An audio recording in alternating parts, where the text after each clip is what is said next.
Olá, sejam bem-vindos a mais um episódio do Veterinária 360. Eu sou Rodrigo Carmo e sempre trago um convidado muito especial.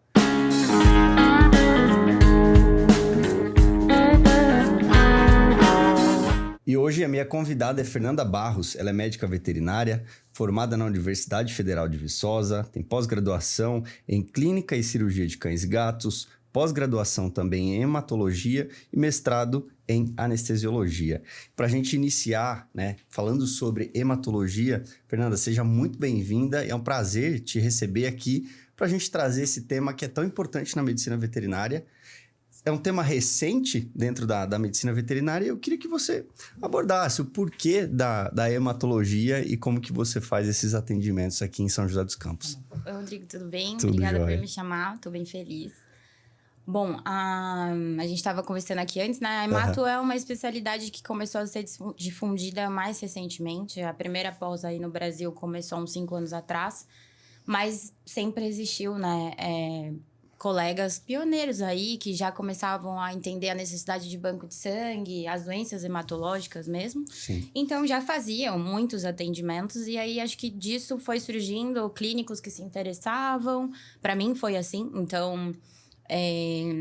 na pandemia, principalmente, a gente teve um crescimento muito grande de atendimento ali e muita alteração hematológica. E aí, a gente tinha livro, a gente tinha... tal pessoa sabe... banco de sangue difícil, não conseguia sangue, aquela coisa. E aí eu comecei a procurar, né? E coincidentemente ou não, veio essa opção da pós.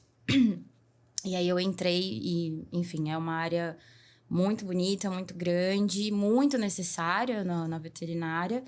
E no dia a dia, na verdade, eu acho que a gente tem uma casuística muito grande. Eu acho que ela só não é muito ainda... sabida, talvez seja essa palavra. O clínico ainda não tem muito recurso para onde perguntar. Aqui no Vale somos pouquíssimos, né? Então, eu acho que é uma coisa que está crescendo. Sim. E pro ponto de vista desse tutor, né? Dessas informações e para os clínicos veterinários também, o que a hemato traz de informações na ajuda do diagnóstico? Tá. Quais as informações que a gente tem no exame que consegue direcionar? Poxa, isso aqui, a gente pode pensar nessas alternativas ou não, precisa de outros exames. Como é que você lida com esse resultado a partir do momento que tem o exame na mão? Eu acho que assim, no primeiro momento ali, tanto para o tutor quanto para o veterinário, eu acho que o primeiro exame, é o exame mais importante para a gente, é o hemograma, né? Então, é muito difícil uma pessoa ir com o seu pet para o atendimento e não ser pedido um hemograma, né? Então, é um exame acessível. E nele a gente já vai ter muita informação, né? É óbvio que, hemato, então anemia. Tá, mas não é só anemia. A gente tem leucócitos, células de defesa, plaquetas que participam da coagulação, proteína total. Então, assim, o hemograma ele é muito rico em informação. E ele pode, às vezes, fazer com que a gente até direcione um pouco o diagnóstico, né? É óbvio que a gente não pode se apegar a, talvez, jargões. Então, assim, a plaqueta baixa significa a doença do carrapato. Não é isso, né? Tem uma gama aí. Mas o hemograma, ele já vai mostrar se o paciente está com alguma alteração hematológica ou não. Sinceramente, no dia a dia, eu acho que a partir desse momento, a hematologia já deveria entrar, né? Então, o especialista já deveria ser chamado. Mas... não é tão fácil assim. Então, assim, aprender a ler o hemograma e direcionar o pensamento, eu acho que é o que facilitaria pro veterinário, né? Acho que ajuda muito. E o próprio tutor, ali no sentido... porque ele vai receber o exame. Então, se ele tá vendo que tem alterações hematológicas, o especialista mais indicado vai ser sempre o hematologista. Sim. E o que você nota na rotina clínica? Quais são os principais erros que você fala, poxa, aqui a gente poderia ter uma conduta mais adequada, mais direcionada para ganhar tempo, né? A gente sempre fala dessa hora de ouro, para direcionar e iniciar um protocolo mais direcionado para o paciente. Eu acho que o principal é a trombocitopenia ser o diagnóstico para a doença do carrapato, né? Então, assim, sim, a gente tem uma prevalência muito grande de hemoparasita e hemoparasitose. A gente mora em São José, tem o Paraíba, Capivara. Então, assim, carrapato não é sinônimo de sujeira. Ele aprendeu a conviver com a gente, né? e uma picada já é suficiente para transmitir. Então, é óbvio que a chance de ser é muito grande. Mas quando a gente pega um paciente com plaquetas baixas, não é só prescrever doxy, né? Não é um sinônimo de antibiótico. Então, a gente tem teste. A gente pode, por exemplo, ter um tumor no baço gigantesco, entendeu? Então, assim,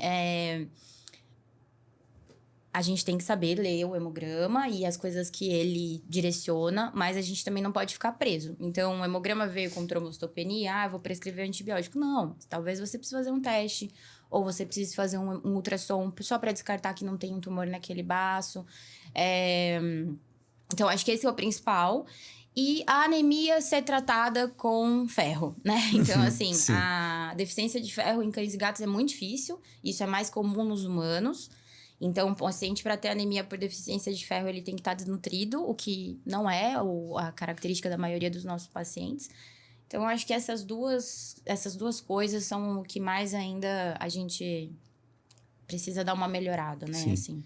E para trazer mais informações, né? Pensando nas anemias, né? Nós temos algumas possibilidades. Eu gostaria que você comentasse sobre essas anemias que são mais comuns na rotina, para que as pessoas tenham essas informações e consigam diagnosticar da melhor maneira possível. Tá.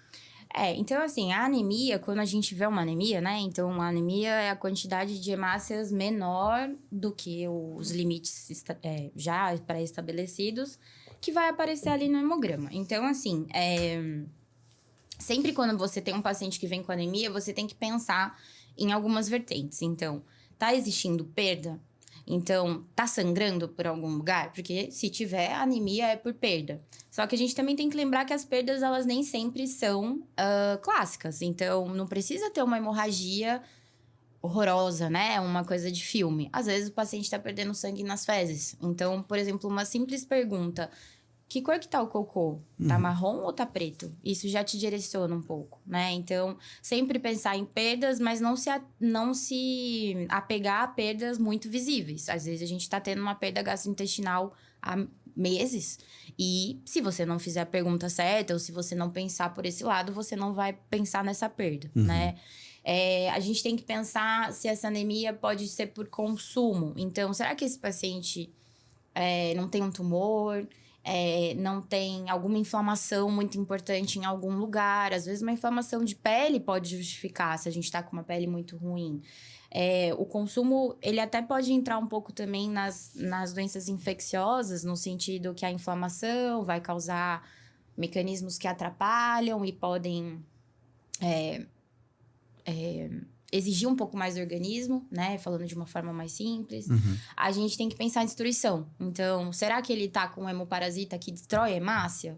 Ou será que ele tá com um tumor em algum lugar, que a hora que a hemácia passa ali dentro do tumor, que os vasos são todos muito apertadinhos, não tá tendo ruptura?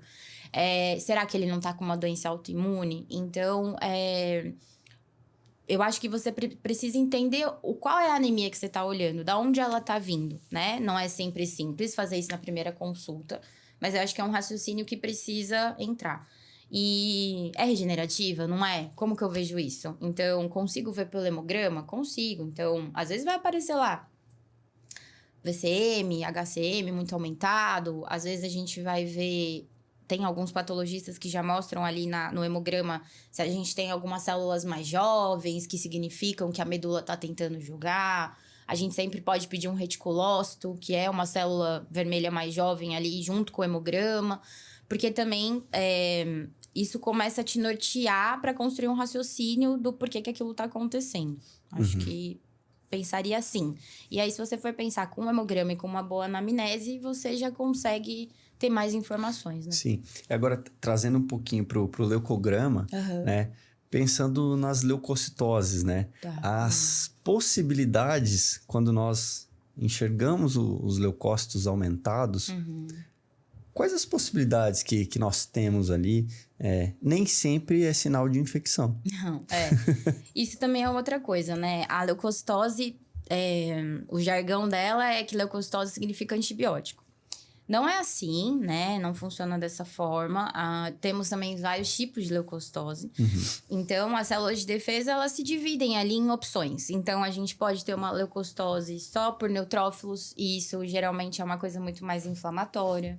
A gente pode ter uma leucocitose por linfocitose, e aí tem que acender um alerta, porque isso geralmente significa um processo infeccioso muito recente, ou às vezes uma neoplasia, né? Uma leucemia, por exemplo. A gente pode ter uma leucocitose com bastão, e aí a gente já tá mais característico de realmente ter uma infecção. Então, precisa entender qual leucocitose a gente tá falando antes de entrar com antibiótico. E daí, por exemplo, puxando para o lado hematológico, uma anemia hemolítica, uma doença autoimune, ela vai fazer um aumento de leucócitos. E você não vai resolver fazendo antibiótico. Isso é uma resposta da medula. Ela tá tentando resolver um problema e ela tá jogando tudo que ela pode na circulação. Então, uma leucocitose por linfocitose, quando ela é muito grave ali, né, foge muito dos níveis normais, se esse paciente não foi vacinado recente, você tem que começar a investigar. Será que tem uma leucemia? Ou será que tem um agente infeccioso mimetizando uma leucemia? Então, eu acho que os leucócitos, eles também necessitam dessa atenção especial. Então, leucocitose é leucocitose por quê? E não leucocitose igual ao antibiótico. Muito bom. Achei é muito esclarecedor isso, né? Para que as pessoas que estão nos ouvindo entendam, consigam interpretar, pensar em outras alternativas, né? E trazendo também agora para as zoonoses, né? No Brasil a gente tem os casos de leishmaniose. Sim. Uma doença gravíssima, que pode ser transmitida para o ser humano. Então, eu queria que você entrasse um pouco mais da forma do contato, como que a doença ela ocorre no organismo dos cães, as regiões endêmicas, como que a gente faz a prevenção, o controle dessa doença, que é tão importante para o controle e para que a gente consiga preservar as vidas humanas também. Sim. Né? Bom, a leishmaniose, ela é um dos motivos de eu ter ido para hemato. Apesar de ser uma doença ruim, eu gosto muito de atender leishmania. Então, assim, primeiro é isso. Eu acho que é a conscientização da população, que falta um pouco, eu acho, dos nossos órgãos aí de saúde pública, explicar que, na verdade, a leishmania é uma zoonose muito importante.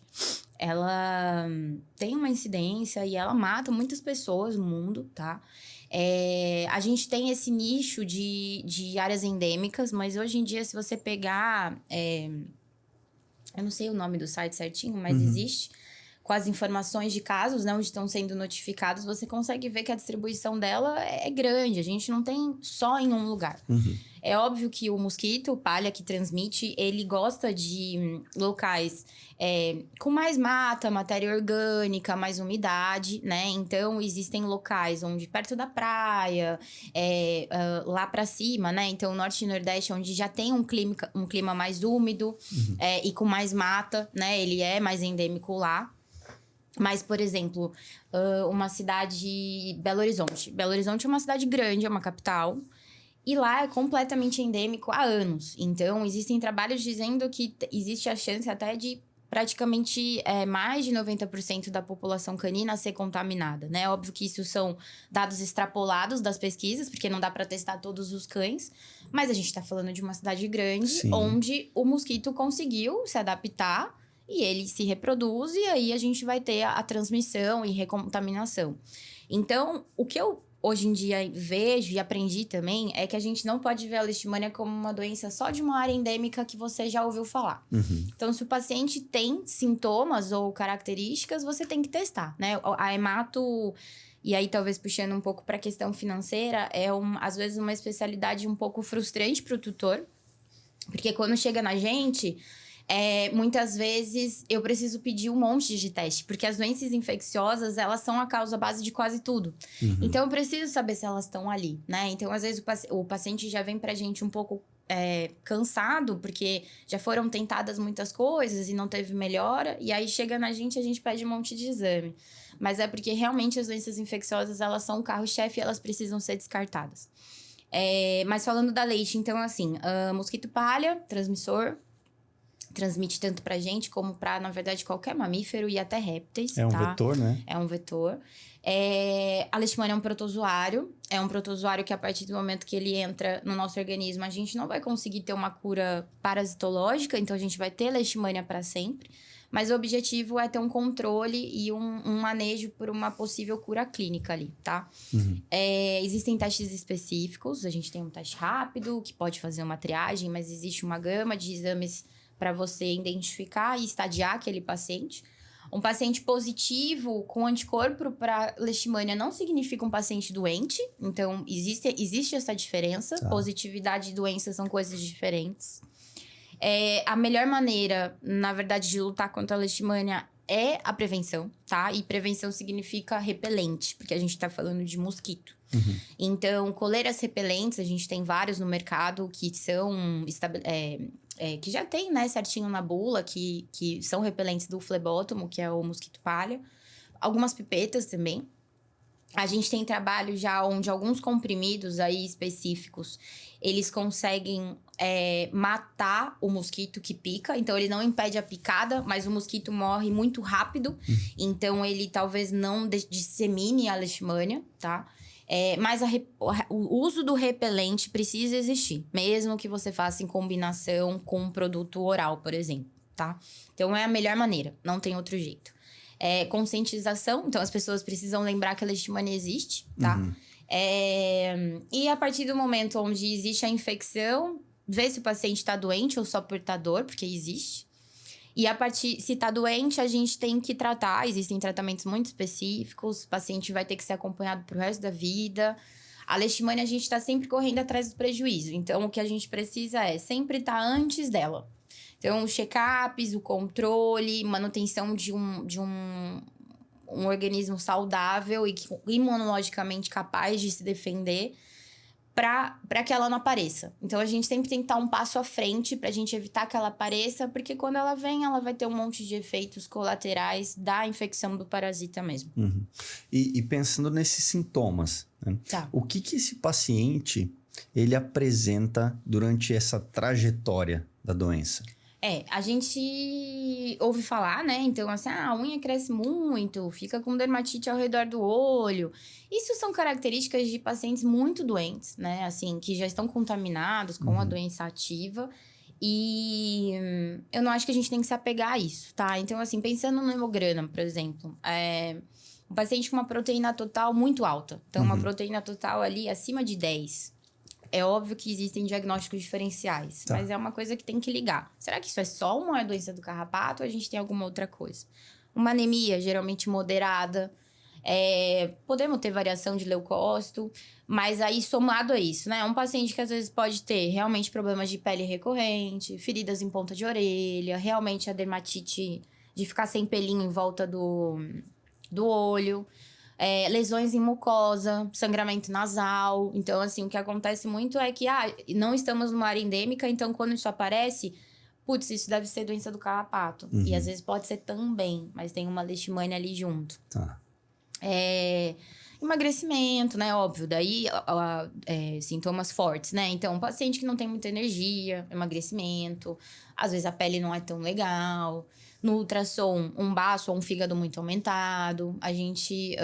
então, assim, a leishmania, ela, da mesma forma que quase todas as hemoparasitoses, ela pode causar qualquer coisa. Então, assim, existem sintomas muito específicos, né?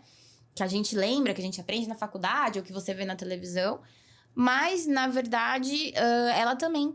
Eu já peguei, por exemplo, pacientes com leishmania que a única alteração era uma anemia leve que ninguém sabia o que tinha. Ou, por exemplo, um paciente que tá com erlíquia, trata, não melhora o exame, e aí vem a proteína total aumentada, e o tutor fala, olha, mas assim, ele tá bem, ele come, ele bebe, ele não perdeu peso. Então, assim, o veterinário tá me falando que tá doente, mas... tô vendo aqui, o exame tá estranho, mas ele tá ótimo. Ok, aí a gente diagnostica e trata. Aí a pessoa fala, putz, agora eu entendi que ele tá bem. O antes não era bem, o antes era ele doente. Agora ele tá brincando, ele tá comendo. Então, não dá pra bater martelo, mas acho que esses sintomas dá pra gente ficar mais alerta. Tá. E pensando nesse paciente que positivou, já foram feitos todos os exames, né? Todas as características, a anamnese, o histórico. Beleza, a gente teve um caso positivo. O que deve ser feito? Como comunicar às autoridades sanitárias que nós temos um caso positivo? Tá. A leishmania, ela é uma doença de notificação obrigatória. Então, a partir do momento que você fez o diagnóstico, então, o diagnóstico sorológico ou parasitológico ali, então, ou testando anticorpo ou achando o bichinho mesmo em algum lugar, a gente vai ter que notificar, tá? Então, por exemplo, aqui em São José, como qualquer outro lugar, na minha opinião, o Centro de Zoonoses, ele fornece um documento onde você... para várias doenças, né? Mas falando da leixa aí, onde você tem que preencher com os dados do paciente, os dados do tutor, como você fez aquele diagnóstico, né? Se você já tem um exame positivo ou se você tá só com a desconfiança. Endereço, tudo belezinha. Se você, inclusive, acha que essa contaminação foi aqui ou foi em outro local, isso é muito importante.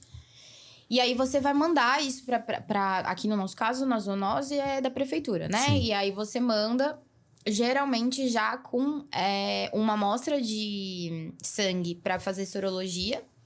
E, de preferência, algum tipo de, por exemplo, uma citologia de linfonodo. Ou se você já fez um PCR que tá positivo, você manda o resultado junto. E aí, o tutor mesmo pode pegar o papel que você fez bonitinho, assinou, carimbado, tudo certinho, as amostras e levar até o centro de zoonoses. E aí, lá, eles vão fazer o processo de notificação. A partir disso, eles vão fazer um controle.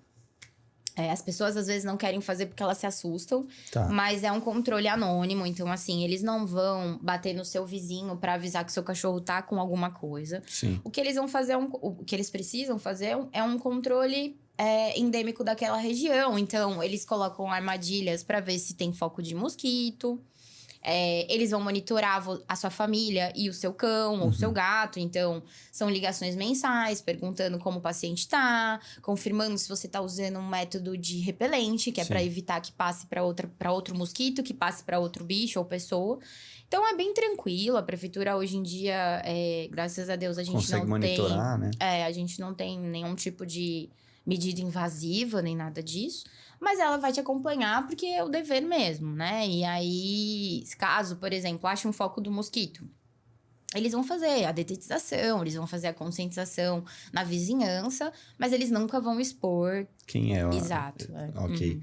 E pensando nesse tratamento, né? Hoje é possível fazer o tratamento desse paciente, mas um tempo atrás, o governo, ele direcionava a eutanásia, Sim, né? Era obrigatório, vamos dizer assim, né? Então, hoje tem a legislação que permite, né? Que essa pessoa, ela tenha a possibilidade de dar um tratamento para esse paciente. Sim. Já foi, né? Há uns bons anos atrás agora, era a medida de controle, né? Então, uma vez positivo, a indicação, infelizmente, era a eutanásia dos cães. Essa medida caiu por terra porque ela não tem comprovação científica nenhuma, né? Sim. Então, graças a Deus, a gente conseguiu eliminar Reverter, isso né? daí. Hoje em dia, a gente também já tem medicação veterinária regulamentada para o tratamento, né? Então, existe no mercado, existe indicação. Ela funciona, né? Lembrando que a gente está falando de uma doença que vai existir sempre. Então, a gente controla, a gente não cura. Mas tem tratamento, tá? Legal. Então, a leishmania, quanto antes a gente identificar, quanto antes a gente estadiar e oferecer para o paciente o que ele precisa, mais chance a gente tem de que ela vai ficar quieta e que esse paciente vai ter uma vida normal. Muito bom. Agora, eu quero trazer... Eu sempre trago os médicos veterinários para que eles contem também os casos desafiadores, o que aconteceu na tua rotina, algum paciente que te marcou. Tenho certeza que sempre tem uma história que vale muito a pena, que você conseguiu estabelecer um protocolo que a maioria das pessoas achavam que aquilo ali não teria um destino feliz, né? Mas que você conseguiu trazer todo o conhecimento para reverter esse quadro clínico. Assim, tem muitos casos, né? Mas eu tenho alguns casos mais desafiadores, assim, que às vezes já passaram por muitos colegas, né? Então, apesar da leishmania acontecer muito isso, eu acho que talvez pensando na doença do carrapato faça mais sentido, assim, tá? Então, são casos muito parecidos, então, assim, não faz sentido muito pontuar nome de paciente, nem nada disso. Mas o que acontece muito pacientes que vêm pra mim com alterações como, por exemplo, dores articulares, tá? Então, um paciente que tem dor articular generalizada, já passou por vários colegas, e já foram feitos tratamentos, então, pensando em artrite, artrose, controle de dor, fisioterapia, anti-inflamatório, vamos supor assim. Mas o paciente continua tendo recaída. E sem alterações hematológicas, ou seja, hemogramas normais, onde a gente não tem uma característica específica de que está acontecendo alguma coisa além de uma doença degenerativa articular, por exemplo, né? E quando vem pra mim, geralmente já vem porque, assim, alguém em algum momento pensou, talvez isso seja autoimune, né? Porque existe doenças articulares autoimunes. E chega pra mim, e aí a gente conversa, óbvio, né? Uma anamnese. E, como eu falei ali no começo, a hematologia, mesmo se for uma doença autoimune, a gente tem que excluir doenças infecciosas, porque elas podem mimetizar tudo e mais um pouco. E aí, por exemplo, esse paciente em específico, atendi, conversei, ele realmente tinha um hemograma normal, tá? E eu falei, olha, não tem jeito, eu vou precisar fazer exames, porque pode ser que tenha um hemoparasita subclínico, né, ou crônico aí, que pode ser a causa base. Uma doença autoimune, ela vai necessitar de imunossupressão. Então, se eu vou imunossuprimir um paciente, né, que é desligar ali o sistema imunológico para ele parar de se machucar, eu preciso ter certeza que não tem alguma coisa infecciosa por trás. E muitas vezes, e como nesse caso desse paciente, veio positivo, por exemplo, nesse caso, né, veio positivo tanto para Ehrlichia, que é a bactéria do carrapato, quanto para Babesia, que é um outro protozoário. E aí a gente tratou. E as dores articulares sumiram. Então, assim, eu não precisei fazer um tratamento para uma doença autoimune, porque, na verdade, o gatilho para aquilo estar acontecendo eram as doenças hematológicas, eram os hemoparasitas. E aí a gente tratou e o paciente se recuperou e eu dei alta. Então, assim, não sei te dizer se isso é um caso desafiador, mas eu acho que, na verdade, é uma coisa comum na hematologia, tá? De vir para mim pacientes com todos os tipos de sintoma que você possa imaginar, ou um paciente sem sintoma nenhum, mas com um exame de sangue muito alterado. E aí, quando a gente vai olhando, a gente tá vendo um hemoparasita que tava escondidinho ali em algum lugar, tá? Então, eu acho que isso da leishmania, isso acontece bastante. Então, às vezes, pacientes com... como é que eu posso dizer?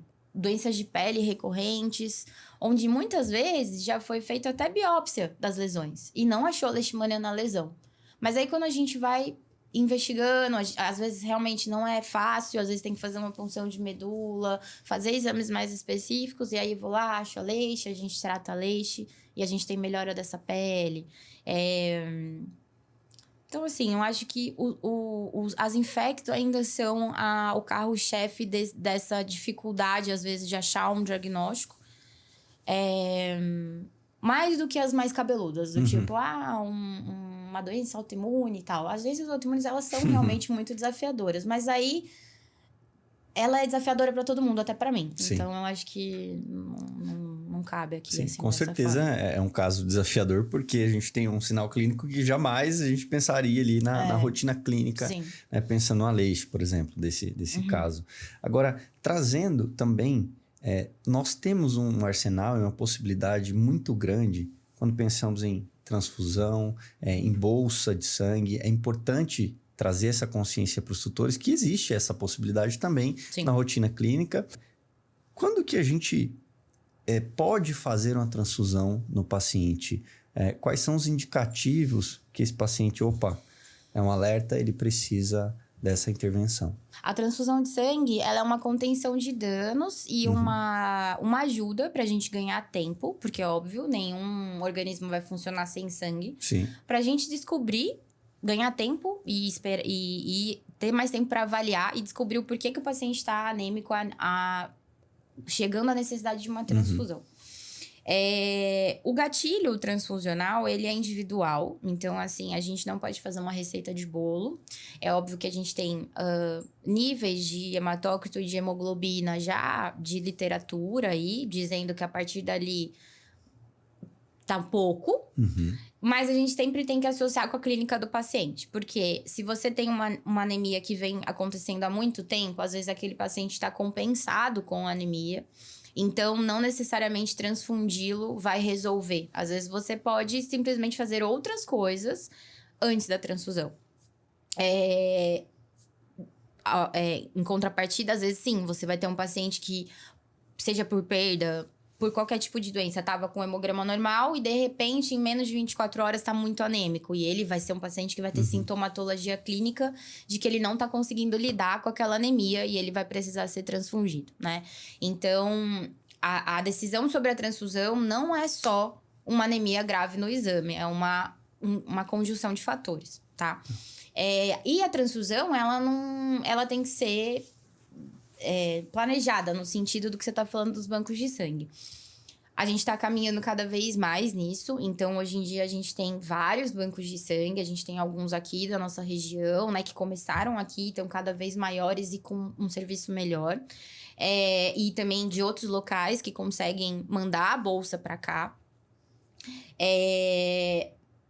Essa bolsa de sangue, ela foi retirada de um doador que foi testado, que tá saudável, que tem uma triagem. A partir do momento da coleta, vai avaliar se aquele paciente realmente ele não tem nada por trás que poderia prejudicar a vida dele ou a vida de quem ele tá doando sangue. Então, eu realmente acredito que a transfusão feita com bolsas de sangue, de banco de sangue, é o nosso cenário mais correto e seguro no dia de hoje. É óbvio que estamos falando de medicina veterinária, sim. Então não sempre a gente vai ter esse recurso.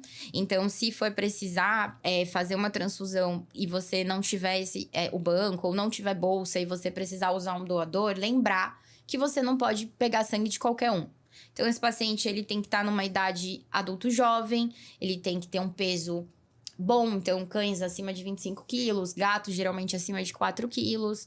Eles têm que estar saudáveis clinicamente e você precisa fazer um exame de sangue, então você precisa fazer um hemograma, muitas vezes uma função renal, e usar de testes rápidos. Então, por exemplo, um cão, você precisa pelo menos fazer uma triagem para ver se aquele paciente não tá com uma doença subclínica. O gato, a mesma coisa, FIV, FeLV, né? Então, assim, são doenças que às vezes não se manifestam. Então, o doador, ele tem que ser testado antes de ser coletado sangue.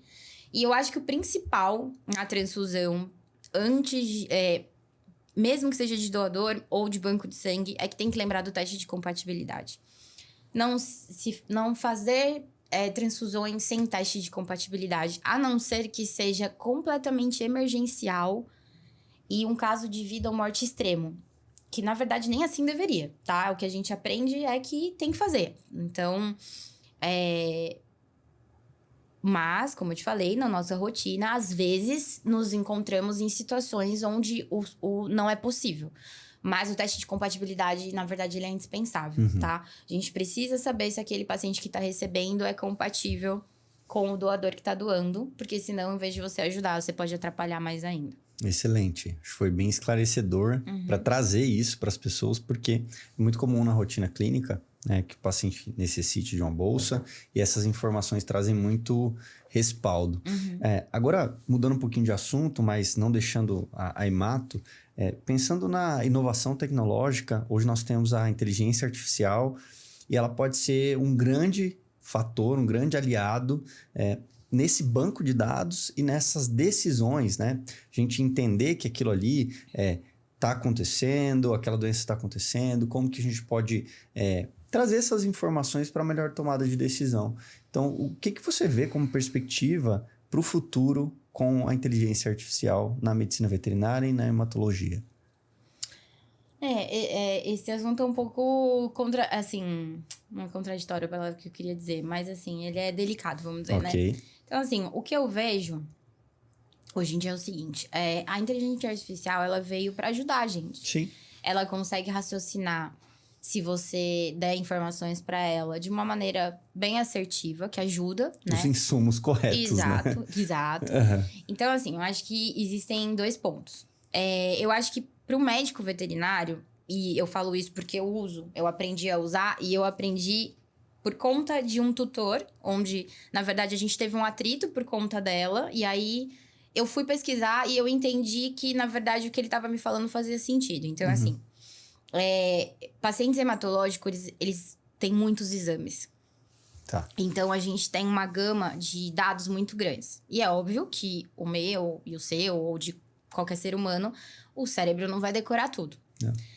E se você usa a inteligência artificial, ela pode fazer tabelas para você. Ela pode fazer um histórico daqueles exames com Um correto. refinamento, né? Exato, então... E também otimização de tempo. Exato. Então, por exemplo, nesse caso, né?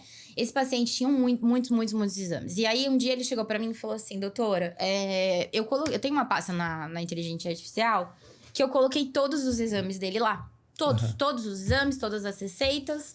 E o que eu acho que eu entendo do que vocês me falam. E aí, ele gerou essa tabela e ele gerou essas considerações. E eu queria entender o que você acha. E aí, quando ele me falou isso, eu falei... Você tá brincando comigo, né? Poxa vida, eu estudo há 12 anos e você tá me falando que você quer que eu veja essa inteligência artificial tá mais certa do que eu? E eu falei isso pro tutor. E aí ele falou, não é isso. É só uma ferramenta. Eu não tô falando que eu vou fazer o que a inteligência tá falando. Eu só tô falando que eu acho que tem pontos ali que fazem sentido e tal. Eu peguei e li. A gente conversou sobre coisas, né? Sim, não, por que não? Alguns questionamentos que... desculpa, que a própria inteligência me passou. E aí eu expliquei o meu ponto de vista, enfim. E... Ok, seguimos. E aí eu cheguei em casa e aí eu falei, não, eu preciso dar uma olhadinha nisso daqui. Sim. E aí, realmente, assim, pro veterinário, eu acho que a otimização de... talvez, eu não vou falar comparação, porque quem compara é você. Mas tabelar dados. Porque, Mato, às vezes eu tenho pacientes que têm 20 hemogramas. É óbvio que eu não vou lembrar dos 20. Não. Então, ele coloca lá, ele faz uma tabela... Ele faz um gráfico. Ele faz um gráfico. Se eu for alimentando com as informações que eu tenho do paciente e como as coisas estão acontecendo, ele monta uma história, uma linha do tempo, que às vezes é muito importante para você mostrar para o tutor, porque a gente tem uma visão muito diferente da pessoa que é o tutor que tá leigo, o responsável, né? Mudou aí o codinome agora, no sentido que a gente tem a visão clínica. Eles não. Então é difícil de decorar tudo que a gente fala. Claro. Então, eu acho que sim, acho que é uma arma para otimizar o nosso serviço e para deixar, talvez, as nossas consultas, os nossos prontuários mais organizados. Né? Que isso é muito importante, né? Por lei, a gente tem que ter isso muito certinho. Sim. E aí, vem o lado do tutor, que aí o que eu lido bastante e eu já me adaptei, sinceramente, eu não me incomodo mais, é assim... Ele tem acesso igual eu tenho. Então, ele pode pegar tudo que ele tem, jogar lá e perguntar pra ela. Tipo, inteligência, e aí? O que o meu cachorro tem? E ela vai responder. É óbvio que, muitas vezes, o que ela tá falando não tem o feeling. Porque existe a minha experiência. Sua conduta, seu tempo. Então, o que eu tô vendo... Os pormenores, então... A palpação do paciente, o exame físico, então, né? assim, hoje em dia eu já não me incomodo mais. Então, às vezes, quando eu venho com isso, eu falo, sim, mas olha, tem isso, que a inteligência não viu. Então, e não te contou. Exato. Então, por conta disso, a gente vai por esse caminho. Ou muitas vezes eu já começo na consulta Mato, falo muito, e aí eu falo, eu tô falando muito, porque eu sei que você vai sair daqui e vai colocar na internet. E a internet vai te dar todas as opções. Então, eu estou te dizendo que elas existem.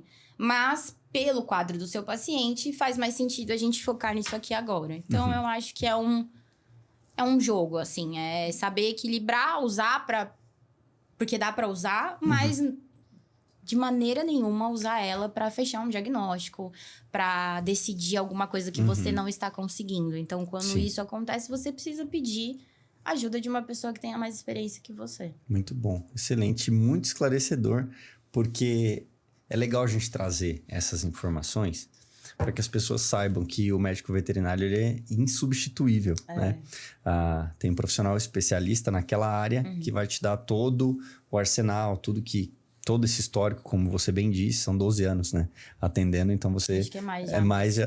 Deixa abaixo. Deixa pra lá. Então, a gente não pode substituir as coisas e, claro, a tecnologia vai trazer muitas coisas bacanas pra gente, mas com bastante cuidado e sempre buscando a opinião do profissional. A gente está chegando na parte final do nosso bate-papo. Eu quero te agradecer pela sua disponibilidade de tempo, de vir aqui, de trazer as informações para que a gente consiga compartilhar sempre. Sim. Esse é um projeto educacional, que a gente consiga chegar cada vez mais em lugares diferentes e que a medicina veterinária ganhe o espaço que merece. Então, esse é um dos objetivos desse projeto, para que a gente consiga cada vez mais elevar o nível, que as pessoas tenham acesso às informações com pessoas que têm qualidade, que têm embasamento científico e técnico para resolver todos esses desafios que nós temos pela frente. Então, muito obrigado. Obrigada também, fico feliz. Eu acho que esse espaço é ótimo, a gente tem que abrir, né? O conhecimento, ele deve ser transmitido sempre, porque toda vez que você transmite, você aprende também. Exato. Né? Então, eu acho que a gente tem que estar sempre aprendendo. Então, é isso. Eu acho que informação nunca é demais, contanto que ela seja de qualidade. Exatamente. Então, é isso. Muito Obrigada bom. Pelo convite, parabéns pelo seu projeto e vamos aí. Beleza, obrigado, viu? Então, se você gostou, curta, comente, compartilhe e ative as notificações. Você pode ouvir e assistir esse podcast pelo YouTube e também pelo Spotify. Um grande abraço e até a próxima.